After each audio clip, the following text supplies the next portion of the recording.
Assalamualaikum warahmatullahi wabarakatuh. Alhamdulillahi wahdah, wassalatu wassalamu ala man la nabiyya ba'dah. Amma ba'd. Yang saya hormati Ketua PCM Kanor dan seluruh jajarannya, bapak-bapak dan saudara-saudara sekalian, jamaah ketarjian yang dimuliakan Allah. Alhamdulillah pada malam hari ini kita diberikan oleh Allah Subhanahu wa taala kesempatan untuk tafaqquh fiddin, mendalami agama melalui kajian ketarjian dalam keadaan sehat wal afiat.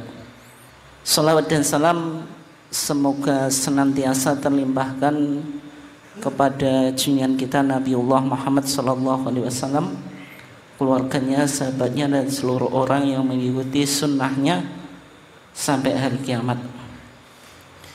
Bapak dan saudara sekalian yang dimuliakan Allah, insya Allah kita masih melanjutkan kajian kita tentang as-siyasah asy-syar'iyyah, tentang politik Islam. Kalau di minggu yang lalu kita mengangkat sebuah tema politik Islam, historitas dan perspektif, maka pada malam hari ini kita akan mencoba mengkaji dan nanti juga mendiskusikan tentang teori politik Al-Imam Al-Mawardi. Secara khusus nanti kita coba ambil yang berkaitan dengan pandangan Al-Imam Al-Mawardi yang berkaitan dengan kepemimpinan dan syarat-syarat pemimpin. Dan nanti minggu yang akan datang mungkin kita baru masuk pandangan Muhammadiyah. Jadi kita urut dari sejak lahirnya Islam sampai nanti ke zaman sekarang, atau bagaimana pandangan Muhammadiyah. Jadi yang kita coba akan angkat itu teori politik Al-Imam Al-Mawardi. Imam Al-Mawardi itu siapa? Secara singkat, Al-Imam Al-Mawardi itu seorang ulama dalam mazhab Syafi'i.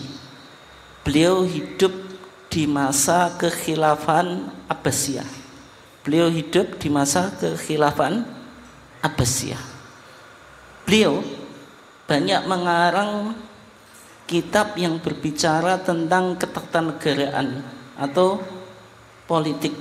Di antara karyanya yang paling terkenal yaitu Al-Ahkam As-Sultaniyah. Al-Ahkam As-Sultaniyah, hukum-hukum kepemimpinan.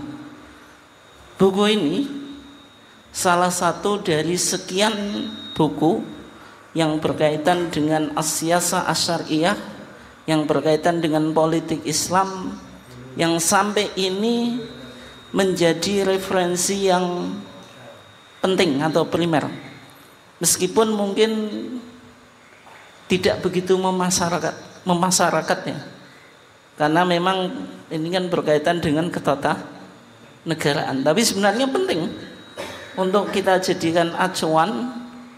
Paling tidak kita memiliki landasan bahwasanya ulama-ulama kita itu juga sudah merumuskan pandangan politik, sudah merumuskan pandangan atau pemikiran politik. Nama beliau secara lengkap yaitu Ali ibn Muhammad ibn Habib Abul Hasan Al-Basri, yang terkenal dengan nama Al-Mawardi. Yang terkenal dengan nama apa? Al-Mawardi. Al-Mawardi itu sebenarnya rangkaian dari dua kata. Rangkaian apa? Dari dua kata. Al-Mawardi itu ma sama wardun itu. Ma itu apa? Air. Wardun itu bunga mawar. Maksudnya Al-Mawardi itu dinisbahkan kepada tukang penjual apa? Air bunga mawar. Air apa? Bunga mawar. Kalau di zaman dulu penjual air bunga mawar itu penting, Pak. Bisa digunakan untuk apa? Memandikan mayit dan seterusnya gitu. Jadi nama Al-Mawardi itu ma dan wardun. Itu disandarkan pada profesi bapaknya, yaitu tukang penjual air bunga mawar. Beliau itu menduduki jabatan Qadhil Qudhat, yaitu ketuanya para hakim atau hakim yang cukup senior. Banyak menulis kitab-kitab yang berkaitan dengan perpolitikan. Beliau dilahirkan di Basrah. Basrah itu salah satu provinsi yang ada di Irak, yang lahir dari seorang bapak yang tadi profesinya apa? Menjual air bunga mawar, sehingga beliau disebut Al-Mawardi gitu. Tetapi ayahnya hidup di Baghdad atau hijrah ke Baghdad. Dan dari sanalah Imam Mawardi belajar hadis kepada Abu Hamid Al-Isfarayini. Ini seorang ulama hadis yang cukup terkenal. Kemudian beliau menekuni sebagai syekh atau sebagai guru ya di Baghdad, mengajar hadis, mengajar tafsir Quran, dan juga menduduki jabatan sebagai Qadhil Qudhat itu. Beliau ini dalam mazhab Syafi'i ulama yang cukup diperhitungkan, Pak, karena menulis sebuah kitab yang judulnya Al-Khawi Al-Kabir. Al-Khawi Al-Kabir itu sekitar 20-an jilid ya, yaitu syarahnya Mukhtasar Al-Muzani. Ini kitab yang cukup penting, Pak. Al-Mukhtasar Al-Muzani itu ringkasannya siapa? Ringkasannya kitab Al-Jadi kitab Al diringkas oleh salah satu muridnya Imam Syafi'i, yaitu Al-Imam Al-Muzani, kemudian disyarah oleh Al-Imam Al-Mawardi. Ini kitabnya sekarang sudah dicetak, Pak, sekitar 20 jilid. Kalau jenengan ingin beli ya bisa dicari itu. Punya keinginan atau enggak? Ngumpul duit dan juga gimana cara bacanya itu. Punya uang, kalau nggak bisa baca juga repot itu. Tapi masih mending ya, buat minimal buat apa? Hiasan apa? Hiasan almari gitu. Al-Imam Al-Mawardi itu mendapatkan kedudukan yang istimewa di hadapan Al-Khalifah Al-Muqtadir gitu. Dan beliau ketika itu menjadi diplomat gitu. Menjadi apa? Diplomat. Dan beliau hidup di dalam pemerintahan khilafah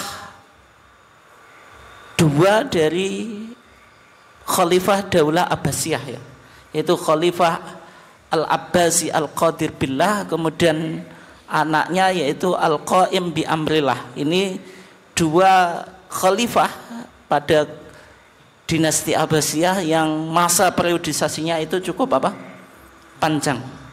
Kenapa kok Al-Mawardi ini sangat dekat dengan pemerintahan? Karena nggak lepas dari karya-karya beliau yang secara umum bicara tentang perpolitikan, sehingga beliau dipercaya sebagai diplomat, sebagai ketua hakim dan seterusnya ya.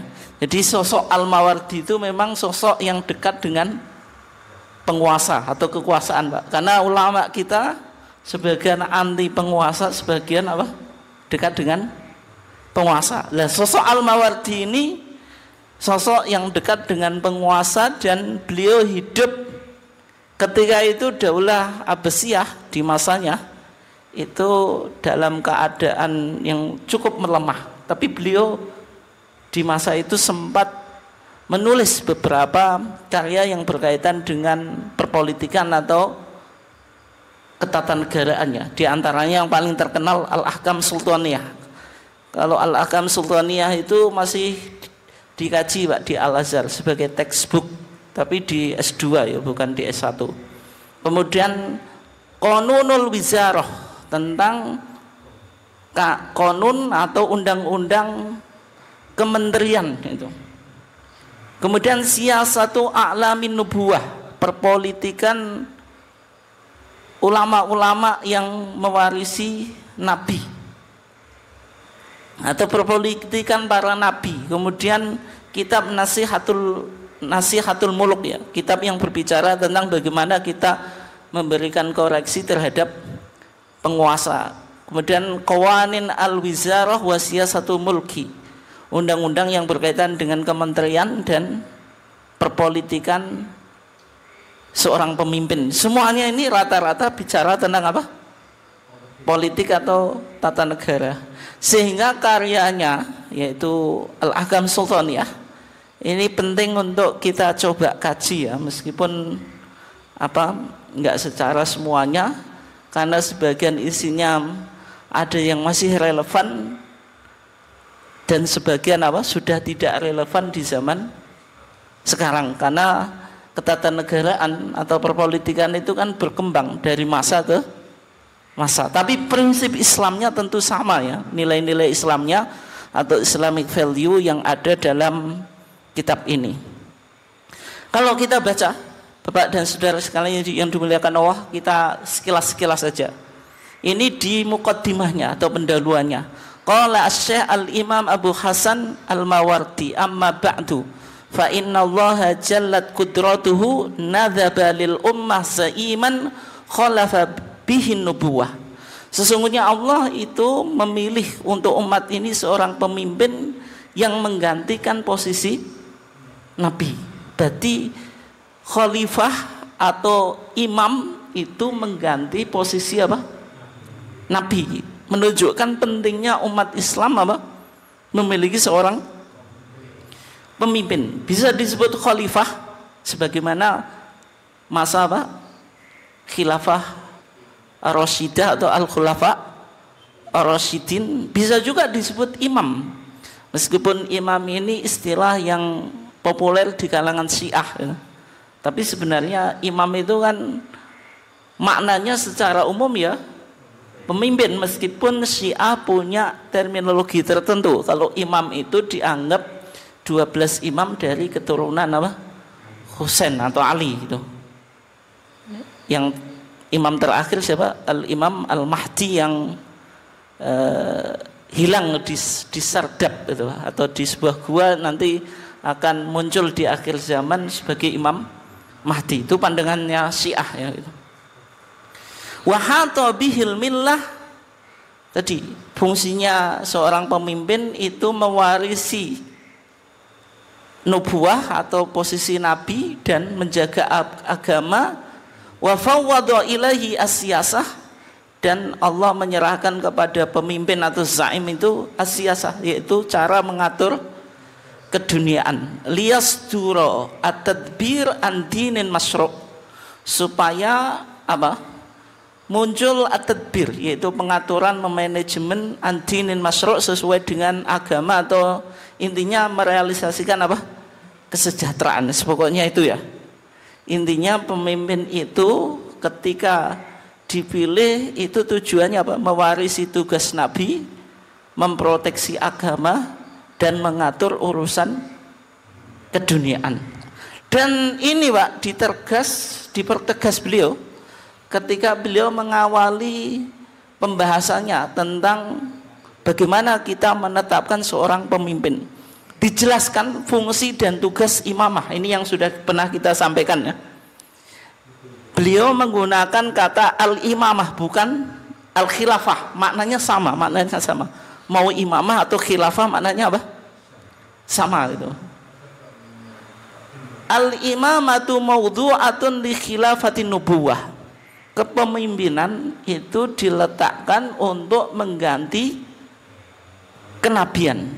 Fi khirasatiddin, dalam menjaga agama. Menjaga agama itu maksudnya menerapkan syariat agama itu.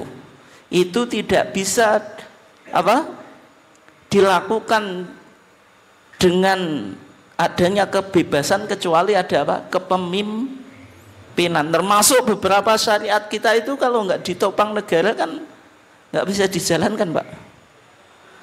Untung kita hidup di negara Islam ya, meskipun Pancasila ya, tapi kan tidak bisa dipisahkan dari Islam, sehingga kita menjalankan agama secara bebas. Kalau di Barat itu kita mengumandangkan azan saja nggak boleh lewat speaker gitu. Di Cina ada provinsi atau komunitas Muslim Cina itu disebut apa? Uighur. Ketika mereka bulan puasa Pak, itu dipaksa oleh pemerintahnya untuk berbuka gitu, karena dianggap ini tidak sesuai dengan prinsip negara komunisme gitu. Meskipun di Al-Azhar itu banyak ya mahasiswa dari Uighur, tapi ketika mereka berangkat ke Al-Azhar itu jalurnya ilegal Pak, bukan secara legal. Kalau kita di Indonesia kan secara legal, diketahui oleh pemerintah, tapi kalau di sana harus sembunyi-sembunyi, jangan sampai diketahui oleh pemerintah. Artinya dengan adanya kepemimpinan itu bisa mempertahankan agama ini. Nah, sehingga kita pentingnya apa Pak?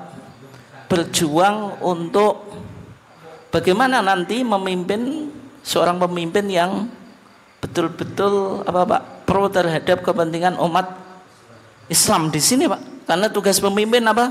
Fi khirasatid din, yaitu menjaga, memproteksi agama. Wasiasatid dunya, dan mengatur urusan keduniaan gitu. Nah, sehingga seorang pemimpin juga programnya bagaimana, bagus atau enggak?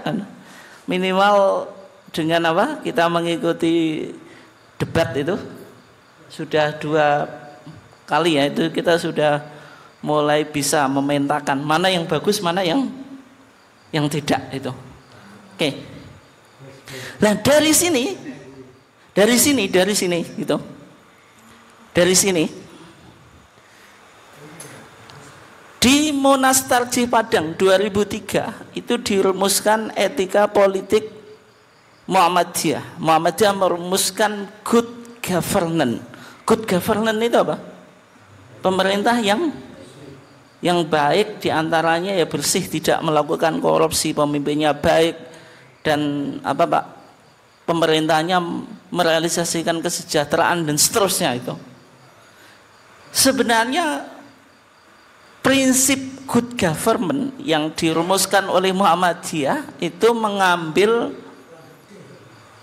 teori politiknya Imam Al-Mawardi, bahwasanya pemerintah yang baik itu harus merealisasikan atau didasari pada 2 pondasi tadi, Khirasatuddin, memproteksi agama, sehingga pemerintahan yang baik harus berpegang pada prinsip tauhid, pemimpinnya religius, pemimpinnya mementingkan suara umat Islam, tidak memusuhi Islam tapi mendukung Islam.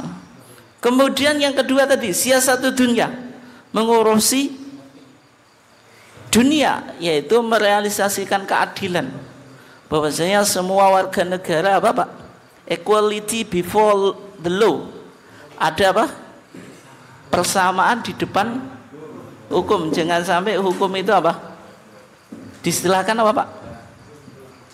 Diistilahkan tajam ke bawah, kemudian tumpul ke atas. Kemudian kemakmuran, sejauh mana pemerintah kita merealisasikan kemakmuran untuk seluruh rakyat, kemaslahatan, ini yang disebut siasatut dunia. Sehingga pandangan Imam Mawardi yang berkaitan dengan tadi, fungsi kepemimpinan, fungsi negara itu harus 2 Pak. Negara yang baik itu harus memproteksi agama, memberikan kebebasan warganya untuk menjalankan agama, dan justru melegalisasi peraturan-peraturan yang sesuai dengan agama gitu. Yang kedua apa? Siasatut dunia gitu. Kemudian dalam pandangan Imam Mawardiyah, memilih seorang pemimpin itu hukumnya apa? Di sini dikatakan wa aqduha liman yaqumu biha fil ummah wajibun bil ijma'. Mengangkat pemimpin itu wajib secara ijma', yaitu konsensus. Artinya ijma' itu kan harus punya sanad, harus dilandasi baik dalil Quran maupun dalil sunnah. Lahirnya ijma' itu tidak mungkin ada kesepakatan tanpa dalil itu. Cumanya dalil ijma' itu terkadang kita bisa lacak, terkadang apa? Tidak. Tapi yang jelas tidak ada ijma' kecuali apa Pak?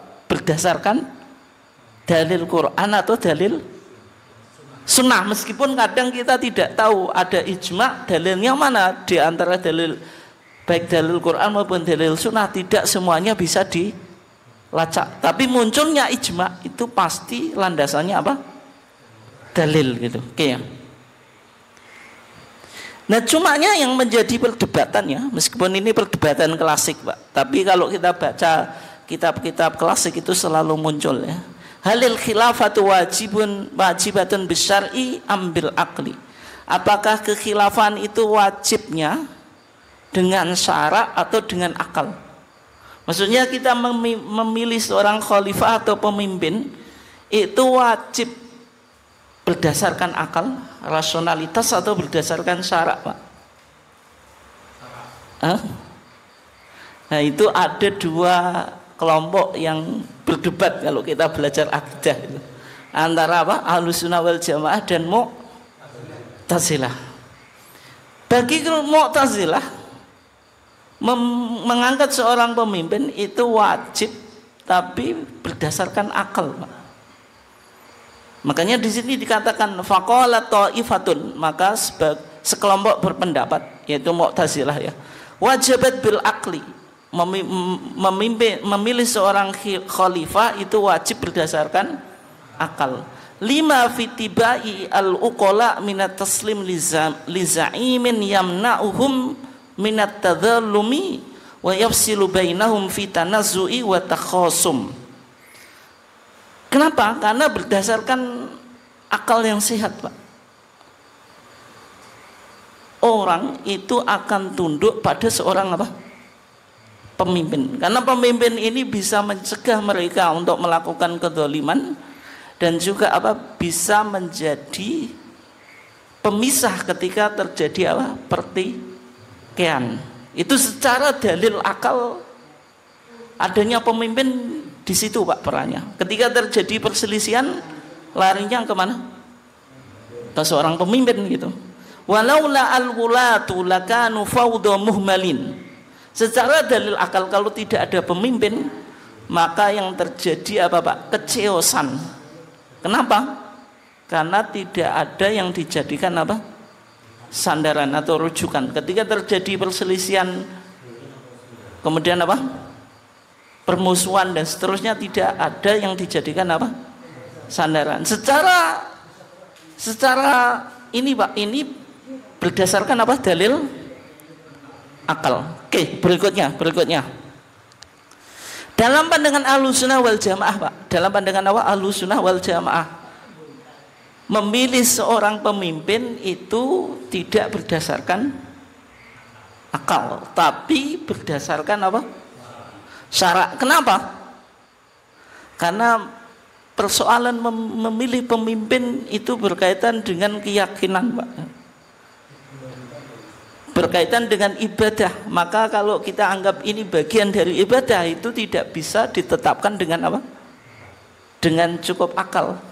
Meskipun bisa kita simpulkan sebenarnya memilih pemimpin itu ya ada dalil syar'inya, ada dalil akalnya. Itu kalau kita mencoba mengkompromisasikan, Pak, antara Mu'tazilah dengan Ahlussunnah wal Jamaah. Nah, pandangannya Ahlussunnah wal Jamaah kenapa kok dengan syarak, Pak? Kenapa? Karena dalam ayat Al-Quran dan hadis ternyata Allah menyerahkan persoalan itu supaya diselesaikan melalui apa? Ulil amri. Ya ayyuhalladzina amanu atiullaha wa atiur rasul. Wahai orang-orang yang beriman, taatlah kamu kepada Allah dan taatlah kamu kepada Rasul. Wa ulil amri minkum. Disebut apa? Ulil amri. Tapi di sini Pak, kalau atiullah disebut atiu, taatlah kamu. Taat kepada Rasul wa atiu Rasul, karena taat kepada Allah dan taat kepada Rasul itu tidak bisa di apa Pak? Ditawar. Tapi kalau wa ulil amri minkum itu tidak dilanjutkan, ini wa atiu ulil amri minkum, menunjukkan kalau ulil amri itu harus mengikuti Allah dan Rasulnya. Itu diantara apa penafsirannya model seperti itu. Ulil amri itu tidak hanya yang mengatur keduniaan, tapi juga mengatur apa? Agama. Sehingga kenapa ijma itu bisa dijadikan dalil Pak? Karena itu bentuk ketaatan kita kepada ulama Pak. Kepada apa? Ulama Pak itu. Jadi dalam konteks agama ulil amri itu ya ulama. Konteks keduniaan apa?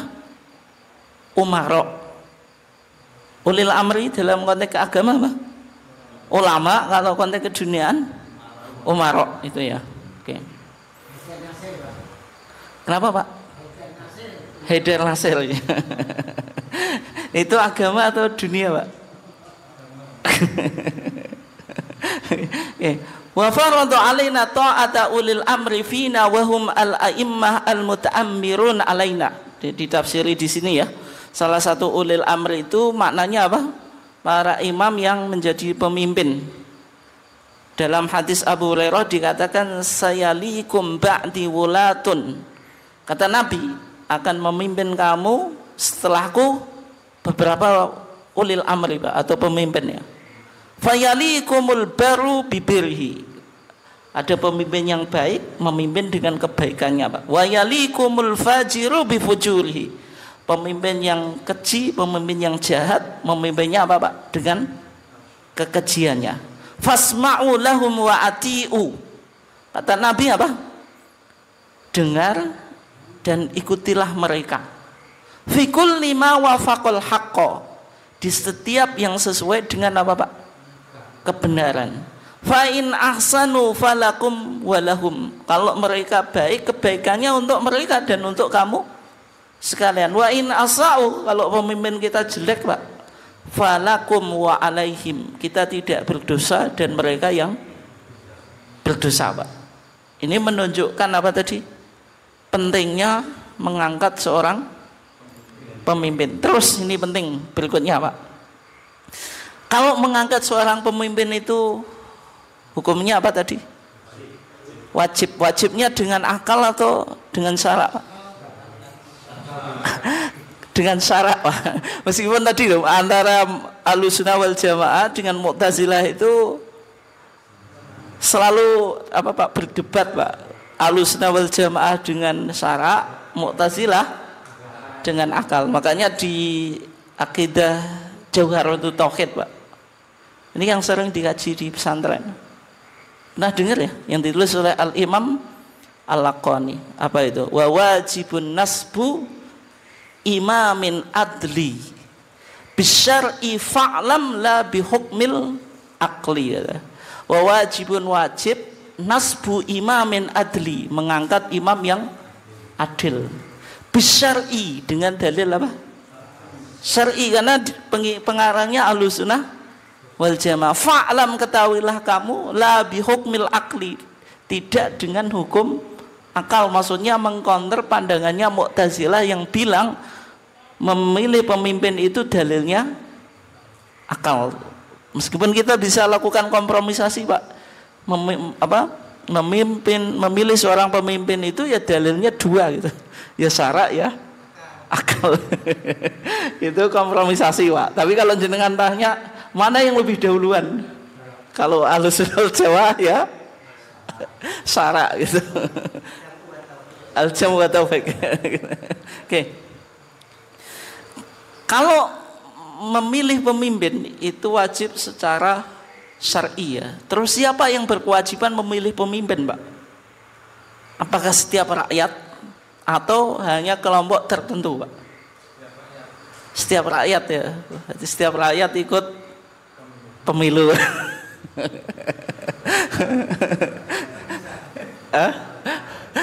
Kira-kira kalau jenengan baca sejarah Islam ada nggak pemilu, Pak? Hah? Imam Malik ikut pemilu, Imam Syafi'i, Imam Abu Hanifah, sama Imam siapa, Pak? Ahmad ibn Hanbal. Pernah nggak? Nah, pemilu itu kan muncul dari sistem demokrasi langsung atau pemilih apa? Pemilihan langsung. Tapi pemilihan langsung kan baru-baru saja, Pak. Coba presiden siapa yang jadi melalui pemilihan langsung? Mulai siapa? SBY. Tahun berapa, Pak? 2004 tahun. Jenengan pengamat politik betulan. Bisa jawab. SBY itu, SBY. Sebelumnya Soeharto, kemudian siapa lagi, Pak? Gus Dur, Megawati, Habibie itu tidak langsung, itu dipilih oleh MPR, gitu. Oke ya. Nah, di sini dikatakan fa idza thabata wujubul imamati fa farduha 'alal kifayah kal jihad wa talabil ilmi. Kalau memilih pemimpin itu wajib, tapi wajibnya itu bukan wajib ain, Pak. Sehingga jenengan ini menurut Mawardi lah, belum kita kontekstualisasikan, Pak. Kalau jenengan mendatangi TPS, kalau menurut Imam Mawardi itu bukan wajib ain itu, tapi wajib kifayah, Pak. Kayak jihad, kayak tolabul ilmi. Makanya tolabul ilmi kita kan wajib apa, Pak, ini? Wajib kifayah atau wajib ain? Kalau wajib ainnya semuanya datang ke sini, Pak. Artinya kalau ada sebagian orang yang sudah mengangkat seorang pemimpin, sebagian yang lain apa? Gugur kewajiban itu. Tapi yang memilih seorang pemimpin, Pak, siapa? Dikatakan oleh Al-Imam Mawardi, Pak. Wa illam yakun biha ahadun kharaja minan nas fariqan. Yang pertama, Pak, ahlul ikhtiyar. Mereka yang punya keahlian untuk memilih. Hatta yakhtaru imaman lil ummah. Sampai dia memilih seorang imam untuk umat, sebagaimana yang dilakukan pada apa, Pak? Pemilihan Utsman ibn Affan.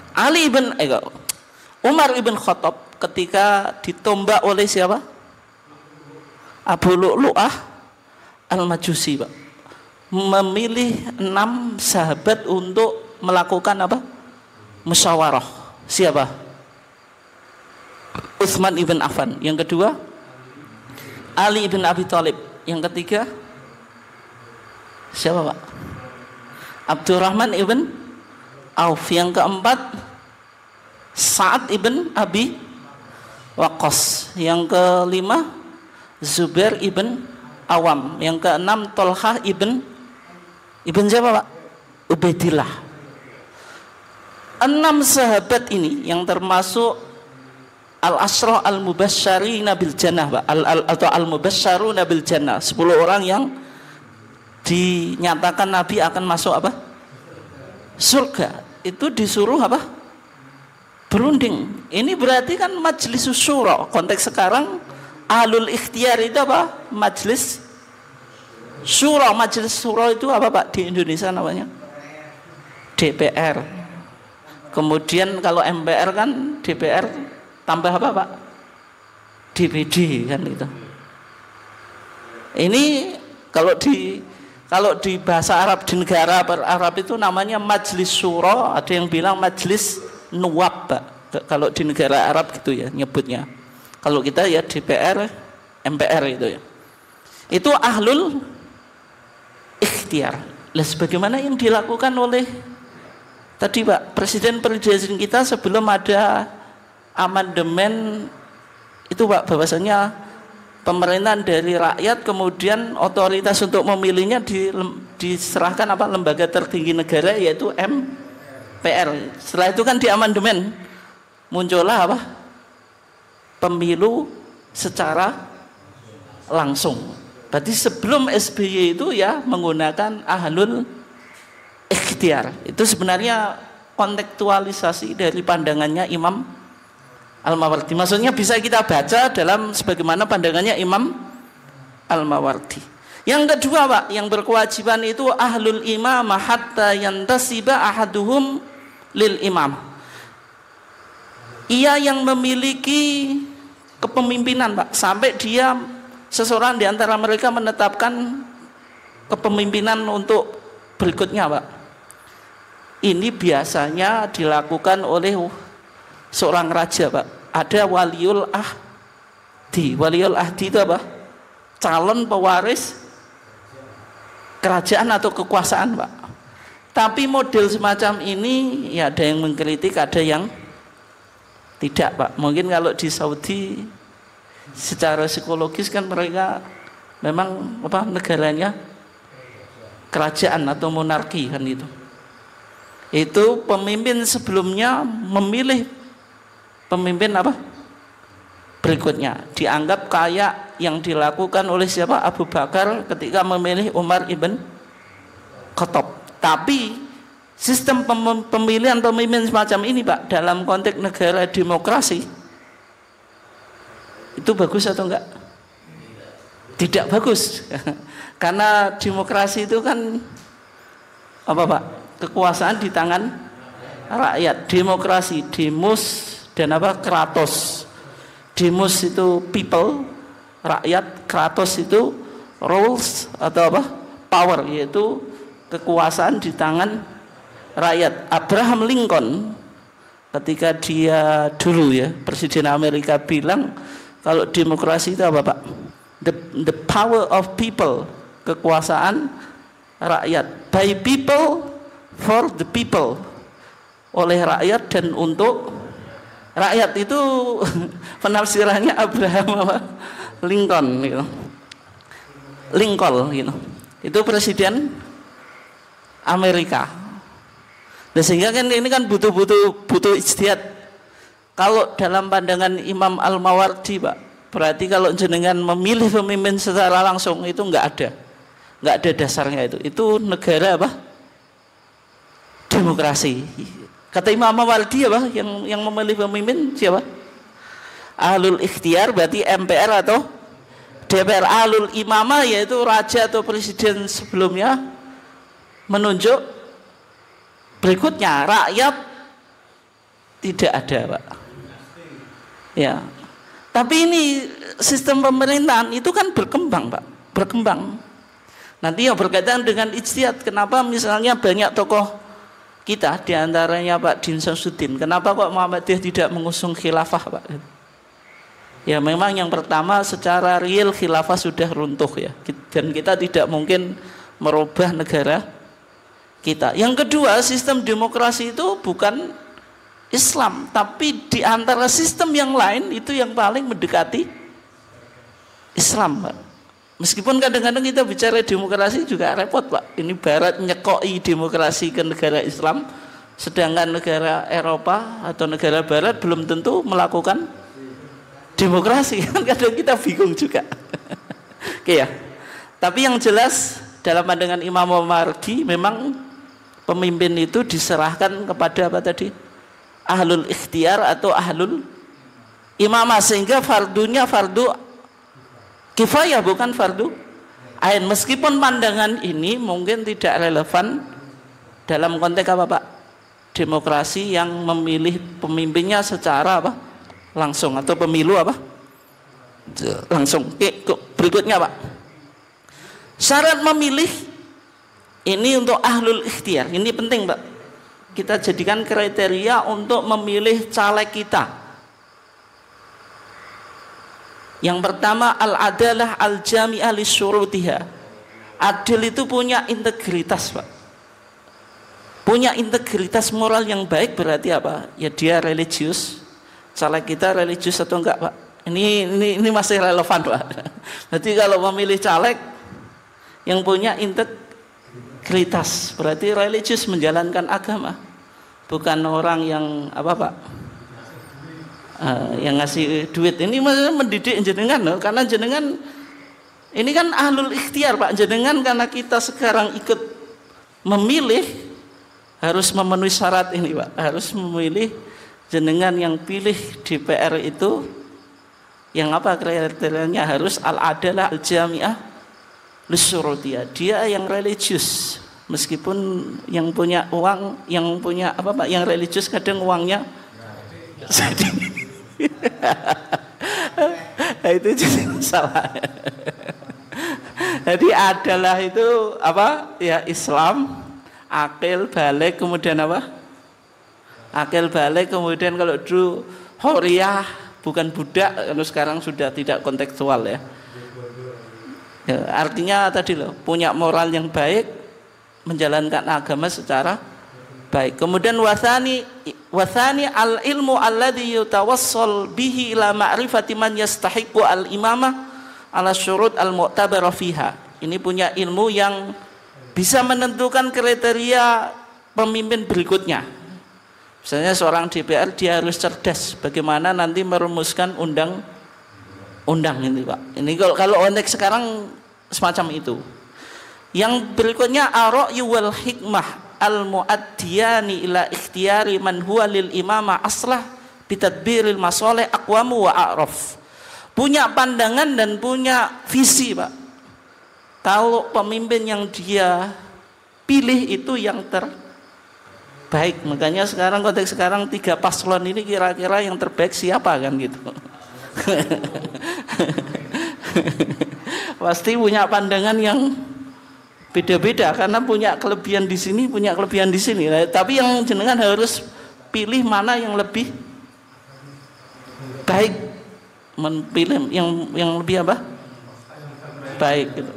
Pertimbangannya apa? Oh, dari kekayaan ini yang unggul, dari intelektual ini yang unggul, dari programnya ini yang unggul. Kira-kira yang terbaik siapa kan gitu. Meskipun yang sempurna tidak ada gitu. Saya nggak mau ke sana, Pak.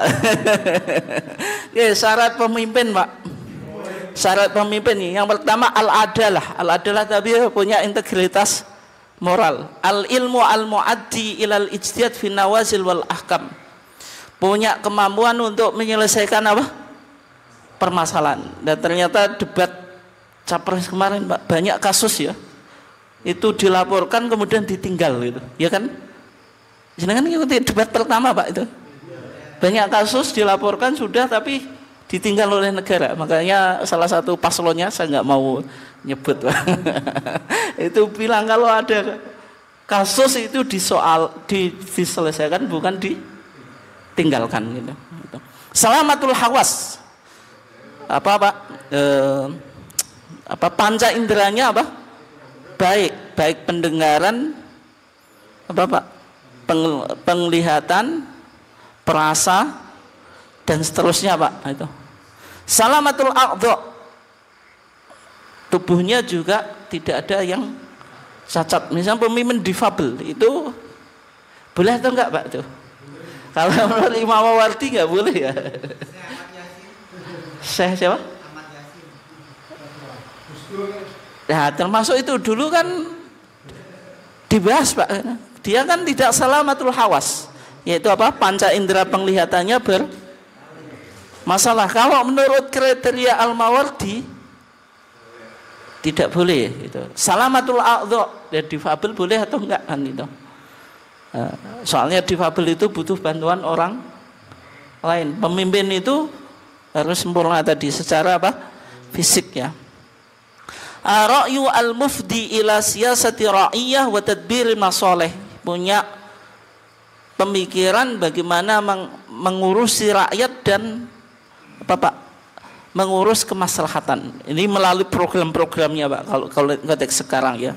Syaja'ah, ada keberanian gitu. Berani atau enggak menegakkan hukum itu.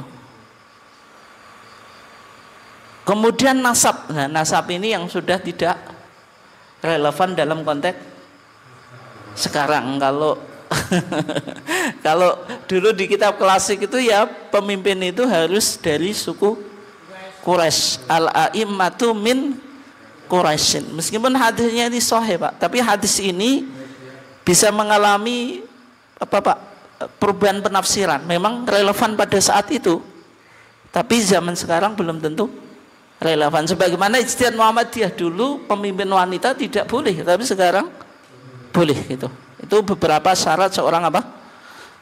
Pemimpin. Nah, dalam etika politik Muhammadiyah, Pak, ketika Muhammadiyah merumuskan konsep good government itu, kepemimpinan nasional harus memenuhi kualifikasi dan kriteria integritas.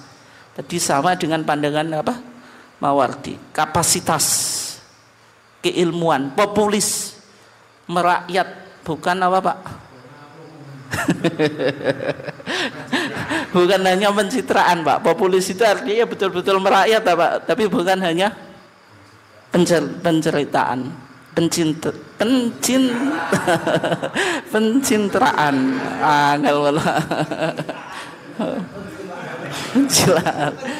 Visioner, punya visi yang ke depan, negarawan dan reformis itu.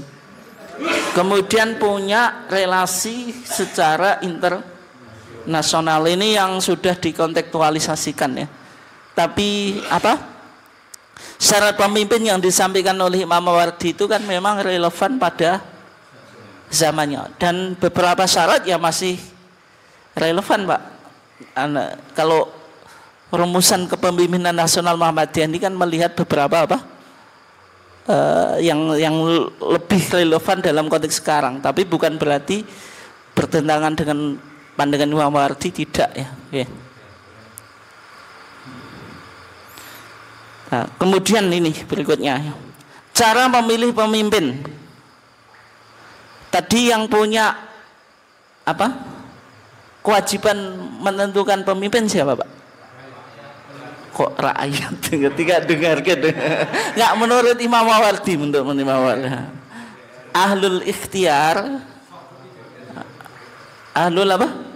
Ikhtiar. Ahlul ikhtiar itu konteks sekarang ya DPR, kemudian nanti menjadi MPR, itu lembaga tertinggi kan, DPR plus DPD kan MPR. Nanti lihat anggota MPR apa saja kan bisa mengalami tambahannya. Oke. Itu disebut ahlul akdi wal hili. Ahlul akdi wal hili. Oke ya, kalau ini masih relevan, Pak, masih relevan ya, masih relevan. Maksudnya relevan itu cocok dengan sistem demokrasi yang umumnya dipraktikkan di negara-negara sekarang itu. Wong yang monarki saja kan monarki parlemen, Pak. Ya tetap apa? Nanti ada parlemennya, bukan semena-mena otoritas raja. Malaysia juga sama kan? Nah, itu padahal negara kerajaan gitu. Oke. Yang kedua, bi ahdil imam min qablu. Imam sebelumnya menunjuk imam setelahnya atau berikutnya. Kalau ini yang muhakkiknya, Pak, atau mu'aliknya itu walaki mata li ahdil imam li ahadin man ba'dahu. Dikritik, Pak, ini. Pandangannya Imam Mawardi membolehkan waliul ahdi itu dalam konteks negara demokrasi itu sudah tidak relevan. Tapi mungkin negara yang masih menganut sistem monarki ya relevan, Pak. Artinya kalau kita bicara konteksnya Indonesia ya sudah tidak relevan, Pak. Oke. Tapi yang menjadi perdebatan ya, ketika ahlul ikhtiar itu menentukan pemimpin, Pak, minimal jumlahnya berapa gitu.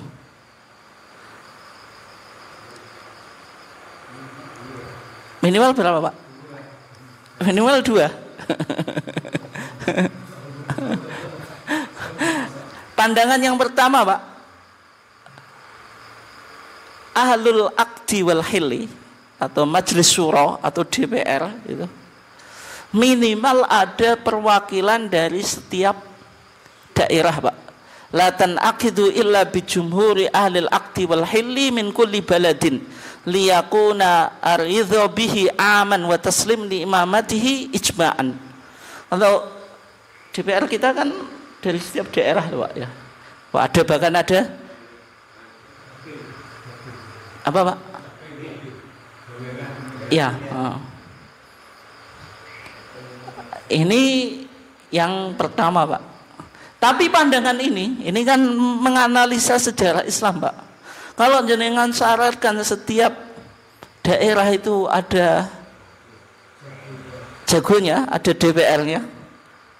Kalau kita melihat bagaimana Abu Bakar menduduki khilafah, Pak, apakah itu didukung oleh semua jago dari berbagai macam daerah, Pak? Tidak, Pak, tidak. Gitu. Abu Bakar itu terpilih Umar bin Khattab yang ketika itu yang memiliki apa, Pak? Suara. Kemudian didukung oleh Ansor dan Muhajir yang ada di tempat itu ketika apa? Terjadi musyawarah. Mayoritas umat Islam ada di situ, Pak. Tidak. Padahal umat Islam banyak, Pak, dari berbagai macam tempat. Tapi Umar bin Khattab terpilih atau enggak? Terpilih. Mungkin kalau konteks sekarang mungkin apa? Tidak diwakili oleh apa? Dari berbagai macam daerah. Ini alasannya, Pak, ya. Yang kedua, Pak, ada yang mengatakan paling minimal itu 5. Paling minimal apa? 5. Alasannya apa? Alasannya ketika pembaiatan Abu Bakar, Pak, itu yang hadir, yang berkumpul, Pak, ketika itu Umar bin Khattab, Abu Ubaidah ibn Jarrah, Usaid ibn Khudair, Bishr ibn Sa'ad, Salim maula Abi Hudzaifah. Jumlahnya berapa? 5, Pak, yang milih. Umar, Abu Ubaidah, Usaid, Bishr, Salim. 5. Oke, ya. Kemudian yang kedua, ketika Umar bin Khattab menunjuk 6 sahabat, Pak, untuk apa? Bermusyawarah. Ketika Umar bin Khattab ditombak oleh siapa? Abu Lu'lu'ah Al-Majusi. 6 sahabat itu disuruh bermusyawarah. Di antaranya anggotanya siapa? Utsman ibn Affan. Tapi Utsman ibn Affan kan terangkat, Pak. Berarti kan dia diangkat, nggak mungkin milih sendiri. Paling nggak yang memilih kan 5. Logikanya semacam itu kan 6 orang toh. Tapi Utsman ibn Affan kan terpilih, kan logikanya dia nggak mungkin milih diri sendiri. Berarti yang milih ya 5. Itu pandangan kedua, Pak. Kemudian pandangan ketiga, Pak, itu bisa menentukan pemimpin itu minimal 3 gitu. Minimal apa? 3. Sebagaimana akad nikah, Pak. Memilih pemimpin kayak akad nikah, Pak. Kalau orang akad nikah itu minimal berapa orang, Pak? 3, Pak. Wali dan 2 saksi itu. Oke. Sebagian yang lain, Pak, berpandangan cukup 1. Sebagaimana Al-Abbas itu memilih Ali ketika Ali bin Abi Thalib itu menjadi khilafah pertama kali, yang membaiat itu Al-Abbas, yaitu pamannya apa? Nabi. Umdud yadaka ubayyika. Ketika itu kan yang suruh mengangkat tangannya Ali siapa? Abbas. Dia akan apa? Baiat, you know. Fayaqulu nas'amu Rasulillah bai'a ibna ammihi.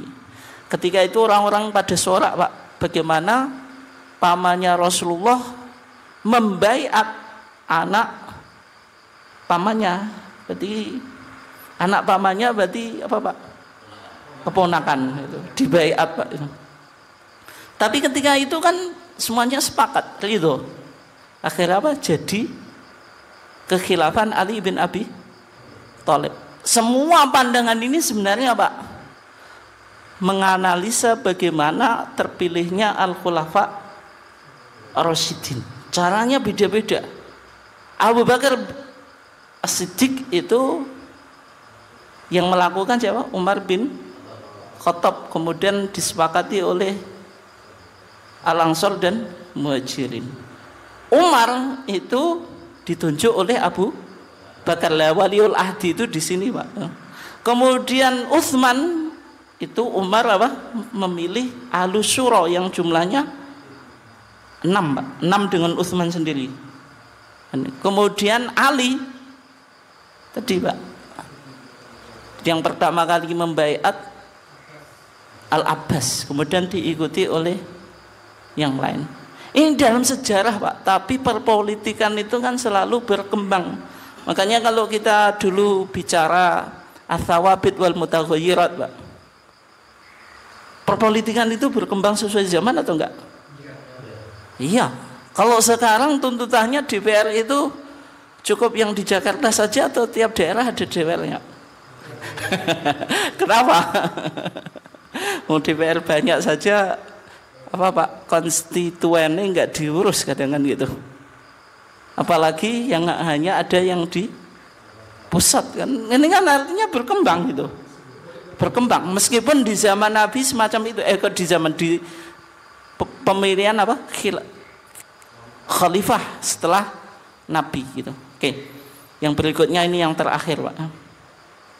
Tugas pemimpin itu dalam pandangan Imam Al-Mawardi itu hifdzuddin, menjaga agama. Nggak usah kita bahas terlalu dalam. Pokoknya menjaga agama.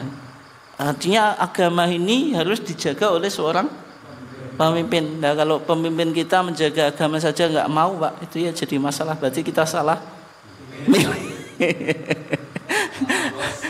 Yang kedua, tanfidul ahkam, bisa mengaplikasikan hukum bainal mutasyajirin, antara orang yang bertikai. Ya, kalau konteks sekarang ya, apakah semua rakyat itu punya equal before the law, sama di hadapan hukum atau tidak gitu. Yang koruptor dibiarin, rakyat kecil yang nyolong ayam ditindak, kan jadi masalah, Pak, itu. Ya. Kemudian himayatul baidah wadzub anil harim, menjaga Pak, kepemilikan. Ini ya jelas ya, sudah umum ya. Cumanya pajaknya semakin meroket atau enggak gitu. Iqamatul hudud, had itu bisa diaplikasikan melalui negara. Makanya kemarin waktu halaqah manhaj tarjih ada yang tanya, as-sariqu was-sariqatu faqta'u aydiyahuma. Ini kan ayatnya qat'iyul wurud, Pak. Qat'iyul wurud itu dari Quran, tidak mungkin kita sangkal, oh ayatnya dhaif, dosanya dengan bilang gitu. Kalau hadis boleh ini sahih atau dhaif, tapi kalau ayat Quran itu kan qat'iyatul wurud, qat'iyatul wurud, enggak boleh disangkal. Tapi yang menjadi masalah qat'iyud dilalah atau enggak? Fakto'u itu memang pemahamannya ya dipotong tangan, atau mungkin dihukum bisa mengganti potong tangan, meskipun Muhammadiyah belum, Pak. Soalnya fakto'u koto'a itu kan memotong. Fakto'u aidiyahuma, pakai aidiyah tangan, Pak. Kalau di penjara itu motong atau enggak? Potong tangan. Enggak, kalau di penjara, Pak, mencuri tidak dipotong tangan tapi di penjara. Faqta'u aydiyahuma itu kan amputasi tangan, toh, Pak. Secara bahasa itu qat'iyatud dilalah, dilalahnya itu pasti atau masih dzanni, Pak. Meskipun kalau kajian maqasid, Pak, kajian maqasid itu tidak melihat makna literal ya, tapi lebih pada makna apa? Makna apa, Pak? Filosofisnya. Filosofinya kan yang penting memberikan efek jerah gitu.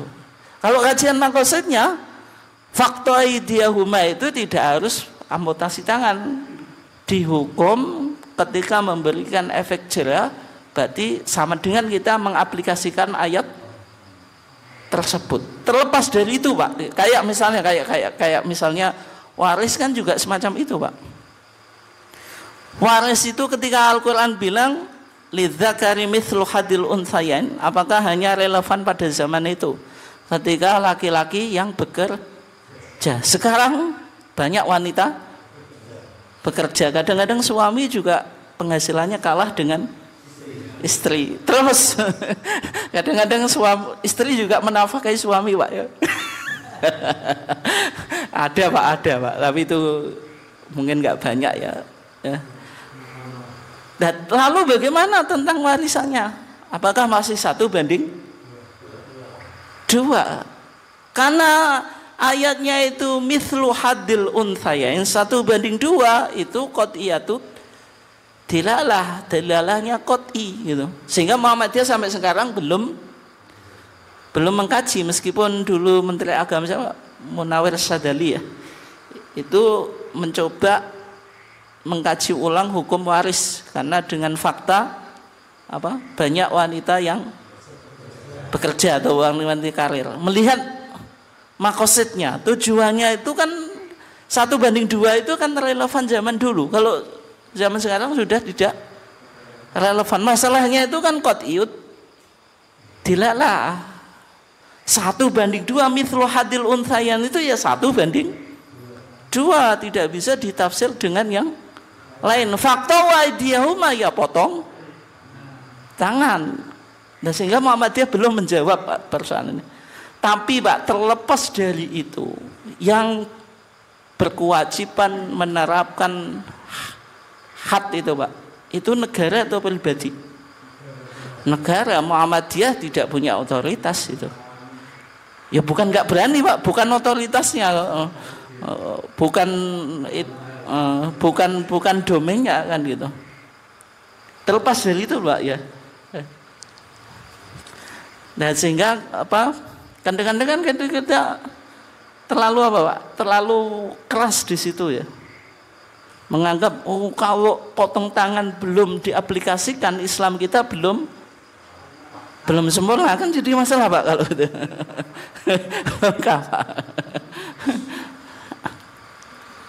Oke, berikutnya tahsinu ats-tsughur. Nah, ini dalam konteks Pak? Menjaga batas negara. Ini yang didiskusikan di di debat itu Pak ya. Kemudian jihadu man anada al-Islam ba'da dakwah. Melakukan jihad. Ya konteks sekarang jihadnya bukan melawan musuh, tapi jihad ilmu, jihad ekonomi, jihad yang lainnya, kecuali sebagaimana Palestina itu masih jihad melawan musuh Israel. Tapi kalau yang Indonesia kan enggak Pak. Melawan mereka. Jibayatul fai' was shadaqah. Ini negara Pak?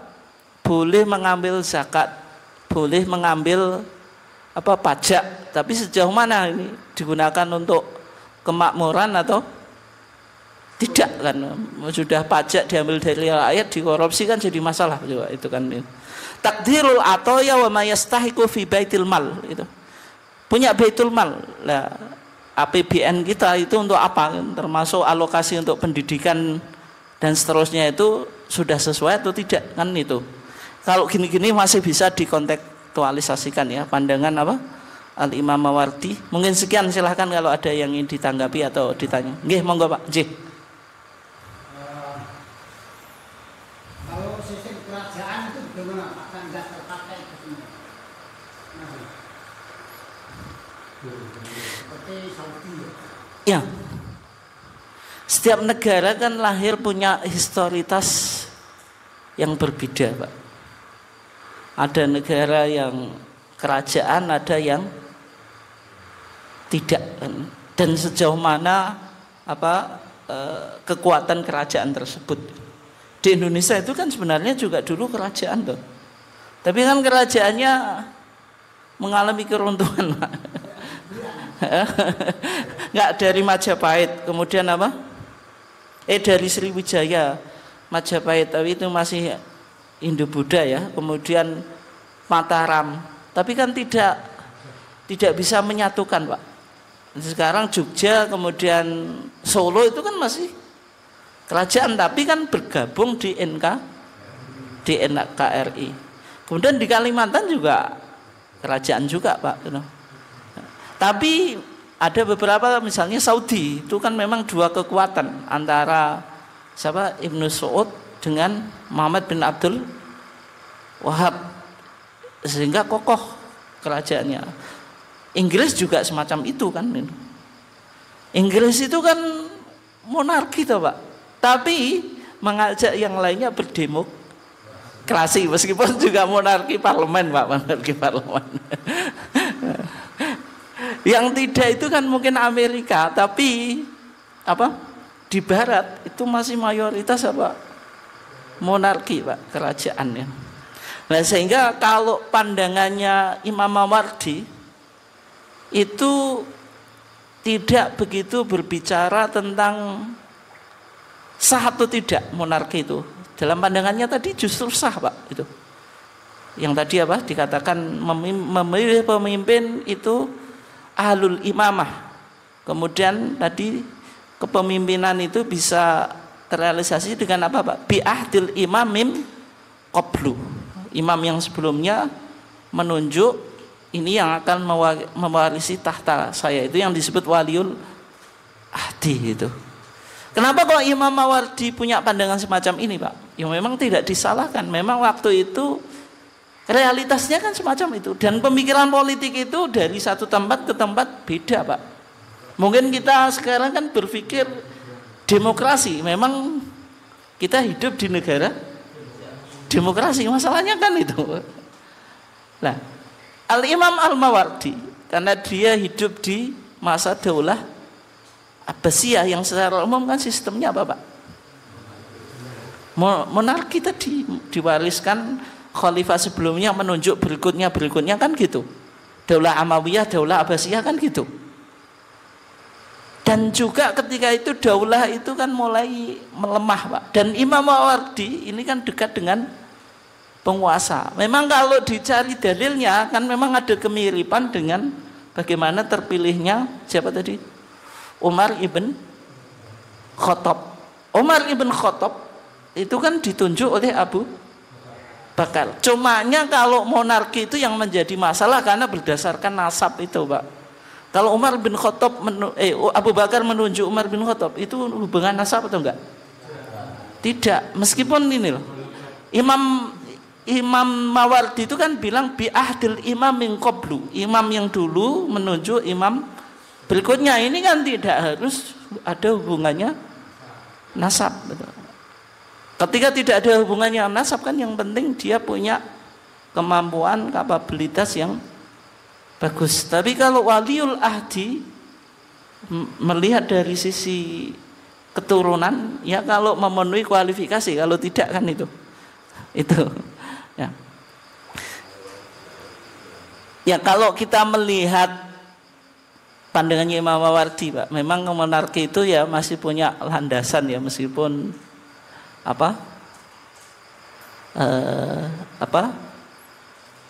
di beberapa tempat sudah tidak cocok ya. Tapi yang namanya pemikiran politik itu ijtihadiyah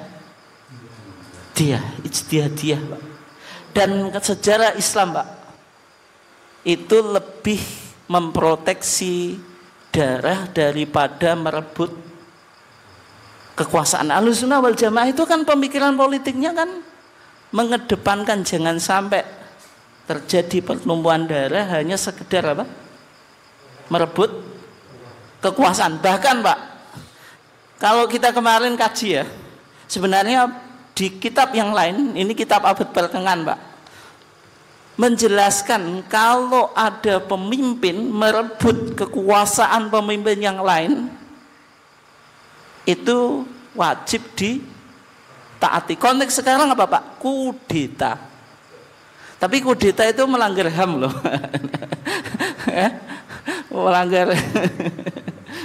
Tapi kalau gini loh, ketika terjadi kudeta, kemudian yang mengkudeta punya kekuasaan yang kuat, ketika dilawan itu terjadi pertumpahan darah, yang dilakukan apa Pak? Kalau pandangan mainstream, pandangan Ahlussunnah wal Jamaah apa?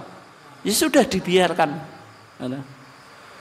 Ya meskipun itu menyalahi, saya nggak tahu Pak, hukum kudeta itu nanti tetap ada undang-undang yang mengatur ya, undang-undang internasional kan gitu. Seolah-olah kan melegalisasi kudeta kan gitu. Tapi semuanya kembali ke tadi Pak, itu persoalan ijtihadiyah gitu. Tapi prinsip Islam mengedepankan menjaga darah daripada apa tadi?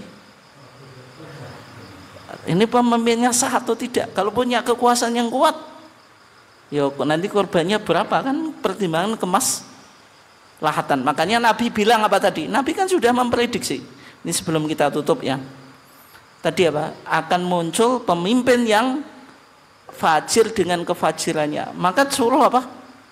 Taat yang sesuai dengan syariat. Kalau dia baik maka bagus untukmu dan bagus untuk pemimpin. Tapi kalau dia jahat, itu bukan dosamu tapi dosa pemimpin tersebut. Mungkin gitu ya. Cukup ya. Kita tutup kajian kita dengan kafaratul majlis. Subhanakallahumma bihamdika asyhadu an la ilaha illa anta astaghfiruka wa atubu ilaik. Assalamualaikum warahmatullahi wabarakatuh.